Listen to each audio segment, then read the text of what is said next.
সুপ্রভাত বন্ধুরা, কেমন আছো সবাই? শুভশ্রুতি ব্লগসে তোমাদের সকলকে স্বাগত জানিয়ে আজকে সকালটা শুরু করে ফেললাম।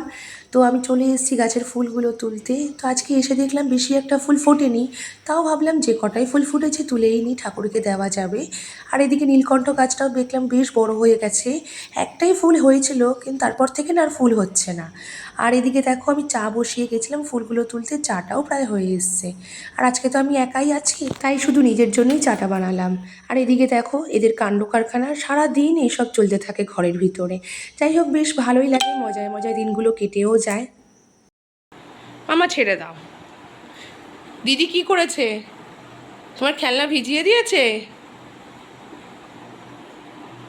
তোমার খেলনা ভিজিয়ে দিয়েছে? যা, কি হয়েছে তোমার? কি হয়েছে? কি হয়েছে বাবা? ও যে বাবা রে, আমার মাটা কি হয়েছে? তোমার খেলনা নাও, এই তো খেলনা, এই যে, এই যে, এই যে, এই যে, এই যে নাও।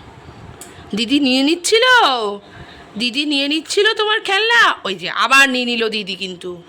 দিদি কিন্তু আবার নিয়ে নিল। দিদি বদমাশি করছে ডোরা, দিদি বদমাশি করছে। কি হবে? দিদিকে বকু দেব? দিদিকে বকু দেব না তোমাকে বকু দেব? তোমাকে বকু দেব? দিদি তোমার খেলনা আবার নিয়ে নিল, যা, আর দেবে না তোমাকে। কি হবে? তুমি দেখছো দিদিকে? দিদিকে কিছু বলো। দিদি নিয়ে নিল, দিচ্ছে না দিদি, কি হবে এখন? থাক, তুমি শুয়ে পড়ো, তুমি শুয়ে পড়ো। হ্যাঁ, এই তো, মানে তো সোনা বাচ্চা তুমি। এদিকে দেখো আমি সকাল সকাল টিফিনটাও বানিয়ে নিয়েছি। কালকে যে ব্রেডটা আনা হয়েছিল ওটা দিয়ে আজকে সকালে ব্রেকফাস্টটা সেরে ফেললাম। তো মেয়ে আবার জ্যাম খেতে ভালোবাসে বলে ওকে আবার জ্যাম দিয়ে ব্রেড দিলাম, আর আমার জন্য বাটার টোস্ট করলাম আর চা করেছি। তো এই হলো আমাদের সকালের টিফিন। এইদিকে এনারা আবার এই পুল ছাড়া নাকি স্নানই হয় না।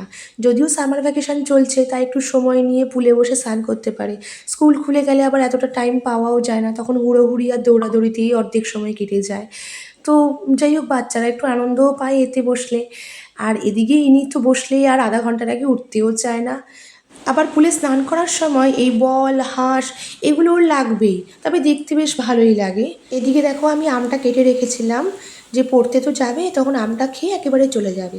তো ওদিকে চান হয়ে এই নাও। গেছিলো, হয়ে বেশ খানিকক্ষণ বসে টিভি দেখছিল, তাই এসে দিয়ে দিলাম। ও নিজেই খেতে পারে, আর এমনিতেও আমটা ও বেশ পছন্দ করে। আমার আর মেয়ের স্নান হয়ে গেছিলো, ওদিকে মেয়েকে আমটা দিয়ে এসে ভাবলাম যাই জামা কাপড়গুলো ছাদে মেলে আসি। তো ছাদে এসেই দেখি আকাশটা বেশ কেমন কালোই হয়ে রয়েছে। তবে সকালের দিকে একটু রোদ উঠেছিল, তারপর থেকে ওই যে কালো হলো, আকাশটা পুরো মেঘেই ভরে রয়েছে। দেখো চারিদিকটা কেমন অন্ধকার অন্ধকার হয়ে রয়েছে, জানি না কখন আবার বৃষ্টি নামবে। এইদিকে ইনি আবার গটগট গটগট করে হেঁটে হেঁটে যাচ্ছে। আজকে নাকি আবার ব্যাগ ভারী হয়েছে, ব্যাগ নিতে পারবে না। ভাবো তো, রোজ একই ব্যাগ একই বই খাতা নিয়ে যাচ্ছে, কি করে ভারী হয়। যাই হোক, ওকে পড়তে দিয়ে আমি বাড়ি চলে এসেছিলাম, আর আগে থেকেই আমি উচ্ছেটা কেটে রেখেই গেছিলাম। আর এদিকে দেখো ফ্রিজে একটু মাছ ছিল, ভাবলাম আজকে মাছটা পাতুরি করে নিই। তো আজকে তোমাদেরকে পাতুরিটা কেমন করে করি দেখাবো। আর এদিকে আমি তেলটা বসিয়ে দিয়েছি কড়াইতে গরম হতে। উচ্ছে আলু ভাজা করব আজকে, আর মাছের পাতুরি করব। তো আমি এখানে একটা বড় বাটি নিয়ে নিয়েছিলাম, তাতে মাছগুলো সব নিয়ে নিলাম। আর এখানে আমি দুটো পেঁয়াজ কুচিয়ে রেখেছিলাম, আর দুটো টমেটো কুচিয়ে রেখেছিলাম, আর তিনটে মতন কাঁচা লঙ্কা, ঝাল অনুযায়ী নিতে পারো তোমরা। তো আগেকার দিনে দেখো কলা পাতায় হতো, এখন তো আর কলা পাতা পাওয়া যায় না। তো তাও আমরা কড়াইতে সর্ষের তেল কাঁচা তেল দিয়ে আমরা পাতুরি করি। তো এখানে দেখো বাটিতে আমি সবকটা মাছ নিয়ে নিয়েছি, আর দুটো টমেটো আর তিনটে কাঁচা লঙ্কা চেরা ছিল সেগুলো সব ঢেলে ফেললাম একসাথে, আর পেঁয়াজ কুচিগুলো একসাথে ঢেলে ফেললাম। আর যেটা নেবো সেটা হচ্ছে একটু নুন আর একটু হলুদ। নুনটা তোমাদের স্বাদ মতো নিতে পারো। আর সবথেকে ইম্পর্টেন্ট হলো এই রান্নায় যেটা, সেটা হলো কাঁচা সর্ষের তেল। কাঁচা সর্ষের তেলের স্বাদ আর গন্ধ ভাপা বা পাতুরি ছাড়া বোধহয় অন্য কোনো রান্নায় পাওয়াই যায় না। তো এখানে দেখে নাও, আমি এখানে নুন আর হলুদটা আমাদের আন্দাজ মতন স্বাদ মতন দিয়ে নিলাম। আর একটু রঙের জন্য আমি এখানে কাশ্মীরি লঙ্কার গুঁড়ো নিয়ে নিয়েছি, আর একটু জল দিয়ে নেব, কারণ জল না দিলে কিন্তু তরকারিটা ফুটবে না। এদিকে দেখো আমি একদম ভুলেই গিয়েছি, আলুগুলো কুচিয়ে রেখেছিলাম দেবো বলে, কথা বলতে বলতে একদম আমি ভুলে গেলাম। তো আলুগুলোকে আমি ঝিরিঝিরি করে কুচিয়ে রেখেছি, এই মাছের সাথে একসাথে ম্যারিনেট করে দেবো। আসলে এই রান্নাটা আমার মা ঠাকুমার কাছ থেকে শেখা, তো ওদেরকে দেখেছি এরকমভাবে আলু কুচিয়ে দিতে। এতে কি হয়, গ্রেভিটা বেশ ঘন হয়, খেতেও বেশ স্বাদ লাগে। তো আমিও তাই করলাম, আলুগুলোকে কুচিয়ে ঝিরিঝিরি করে মাছের সাথে ভালো করে মশলাগুলো দিয়ে একদম মেখে কড়াইতে বসিয়ে দেবো এবার। এখন এই মিশ্রণটা দেখো আমি কড়াইতে ঢেলে দিয়েছি, আর এদিকে গ্যাসটা অন করে হাই ফ্লেমে দিয়ে রেখেছি। মিনিট পাঁচেক এরকম হাই ফ্লেমে রেখে ফুটতে দেব।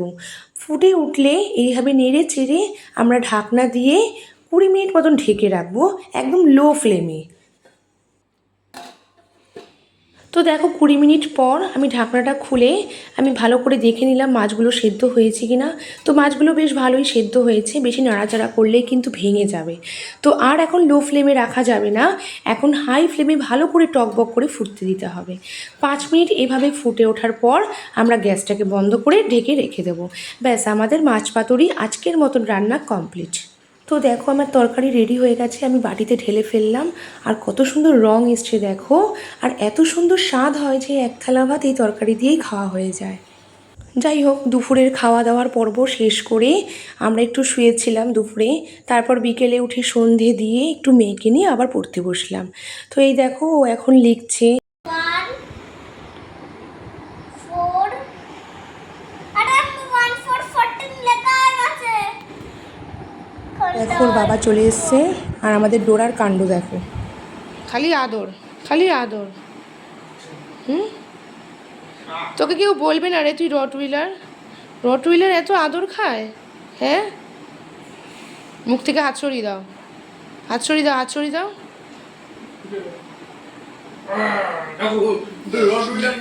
হেই রটউইলার। হ্যাঁ, আদর রট বিড়াল। হ্যাঁ, এই তুই রট বিড়াল, রট বিড়াল। কি কাণ্ড দেখো, পাপা এসছে, এখন পাপার কোলে উঠে বসে থাকবে, পাপাকে আর ছাড়বেই না। তো দেখো আমি শ্রুতিকে পড়াচ্ছিলাম, তা ভাবলাম রাতের খাবারের জোগাড়টা করেই নিই। তো এসে দেখলাম ভাত আছে, আর ওর বাবাকে জিজ্ঞেস করলাম রুটি না ভাত খাবে। তো বললো আজকে ভাতই খাবে, মাছের তরকারিটা দিয়ে বেশ ভালো করে ভাতটা জমিয়ে খাবে। তো আজকে আর রুটি খাবে না, যদি রুটি খেত আবার আমাকে রুটি করতে হতো, না হলে রেগুলারই রুটি করতেই হয়, দুটো হলেও রুটি আমাকে করতেই হবে। তো আজকে আর রুটি করতে হয়নি, তাই ঝামেলাও হয়নি। আর আমিও ভাবলাম অনেক দিন থেকে যে এখন খালি ঘরে আম গড়াগড়ি খাচ্ছে, আম ছড়াছড়ি, তো ভাবলাম আজকে অনেক দিন হয়ে গেছে একটু দুধ দিয়ে আম দিয়ে ভাত খাবো। তো ওদেরকে মাছের তরকারি দিয়ে ভাত দিয়ে দিয়েছি, আর আমি নিজের জন্য একটু দুধ দিয়ে ভাত আর একটা আম কেটে নিয়েছি। তো এই দেখো এখানে একটু দুধ আর ভাত একসাথে নিয়েছি, আর এখানে আমটা কেটে রেখেছি। তো এখন খেয়ে নেব, খেয়ে তারপর তোমাদেরকে শুভরাত্রি বলে আজকের ব্লগটা শেষ করব।